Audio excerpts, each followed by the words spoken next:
Hi guys, I'm Janika Hanford with HandfordHacks, and today I will be continuing the conversation around the BRRRR method. If you're just joining the series, I encourage you to go back to the first episode and work your way to this one. But specifically today, we're going to take a look at the R for rent in the BRRRR method. And from the previous videos, we've been taking a look at my previous property, which is a rental property. And so to begin, I want to say that for all of my rental properties, my husband and I uses a property management company here locally called Carrot Properties.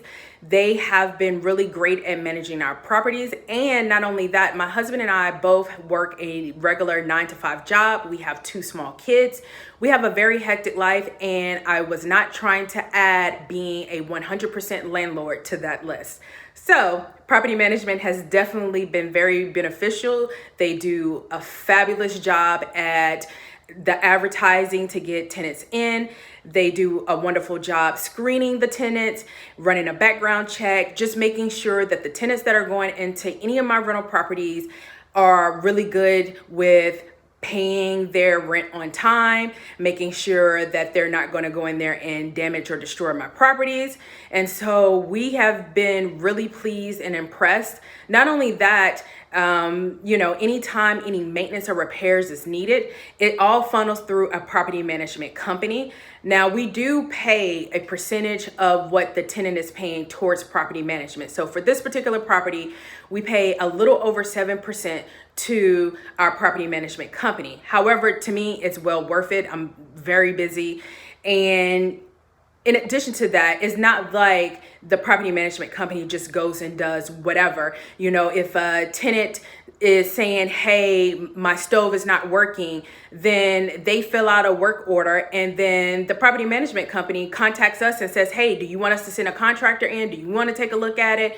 And a lot of times we just say, go take a look at it. Now, there are smaller things where my husband has gone to the property to fix, such as we had one tenant say that the doorbell is no longer working. Well, my husband just went to Home Depot and went to the property and just fixed the doorbell. And it was very simple, quick, and easy. So it was no need to send a contractor to do something that small. So things like that has been really beneficial to us. And I will say, when I think about getting a property ready to be rented and all the things that go into that.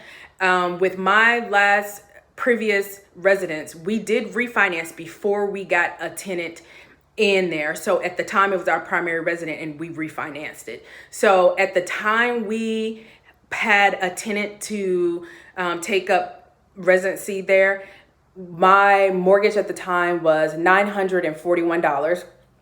The residence is a part of a homeowners association that is, at the time it was $155 per month. So I usually take in account those numbers, and then, we'll pull the comps. Property management will pull the comps and kind of suggest what is a good price point to, have as the monthly rent. And so in this particular case, I believe the tenant was paying about $1,500, and then we took out 7.2% went to property management, and then once they took their cut, the rest gets deposited to my husband and I. And from there, even though we have rental properties established, we always, out of what the tenant is paying, we go back, pay the HOA, pay the mortgage, but we're also taking percentages out for maintenance and repairs. So out of every month as a tenant pays their rent, we're taking 10% of that to just put to the side for any maintenance or repairs that will come up. Because with any properties, things break, there's wear and tear. So it is expected that there will be things that need to be fixed or replaced. So we're just taking 10% of that just for that. And we're also kind of carving out percentages for, say that the tenant is putting in a notice that they are moving on. Maybe they bought a house or they want to relocate, then it's putting money aside as well for the advertisement cost to get a new tenant into the place. So that's pretty much how our tenants work and how the rental income. So a lot of times when people hear like, oh, this is how much the mortgage costs, this is how much the tenant is paying, I'm not really looking at some high double-digit cash flow. And the reason why I say that is because as a part of the BRRRR method, you're gonna do cash out refinance, and that means you're borrowing more money up against the house. Well, to me, it's worth it because capital in the bank can be used to grow wealth while equity in property can't be used for much. So for us, even though it means that we may have a higher mortgage payment because now we're borrowing more just to do a cash out, but we're able to scale and take the money from the property to then purchase another property. And in that time, we can start out looking for properties that are underappreciated, undervalued, or something that is like a quick buy and maybe minimum fix, or maybe $10,000 repairs needed to be added, and then next thing you know, it added, let's say, an extra $80,000 value to the house, where now I can bring up the rental com.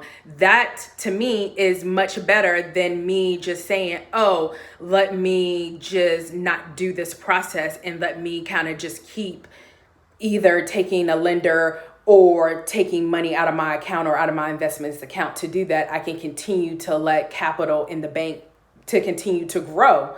So overall, that's really kind of what we're doing from a rental standpoint. Now, I do want to take a look directly at the numbers because for me, I'm all about being transparent. I'm all about making sure that you're like having a look into exactly what my husband and I are doing. It is an easy, repeatable process, but it takes kind of learning and educating yourself all of these nuances and how can this work for you, and to see, here's how we're doing it, and not just speaking on it, but actually showing you my mortgage disclosure, my profit and loss report for what the tenant is paying for, is to me something that I think that you will find value and stock in what I'm saying. So with that, let's take a look at the numbers, shall we? All right, guys, I have the closing disclosure to the left and the profit and loss report to the right. So if you take a look, I've blacked out any identifiable address information, but you can still see all the key pertinent information. So you see the loan amount, $124,792 with a 3.875% interest rate and a principal interest of $683, which in turn is a estimated total monthly payment of $941.10. Included with that is the escrow that covers property taxes and homeowners insurance. So again, that is how much the monthly payment is. And then if we take a look at the profit and loss report, you see that we have the rental income being $1,595 is how much the tenant is paying every month.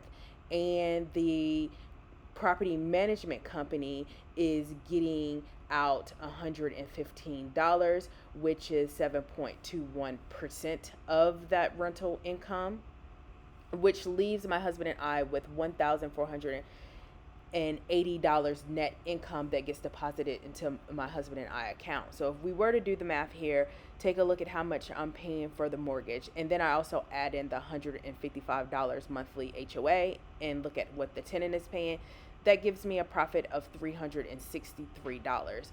And just as one thing to note is that out of what we take as the profit, we are carving away a percentage towards vacancy, maintenance, repairs, any management fees on top of that. So this is really just a look at the numbers behind the madness. Well, guys, that's it. I hope you found this video to be helpful. If you like it, please give it a thumbs up. And if you haven't already, please subscribe to my YouTube channel at HandfordHacks. Thanks for watching.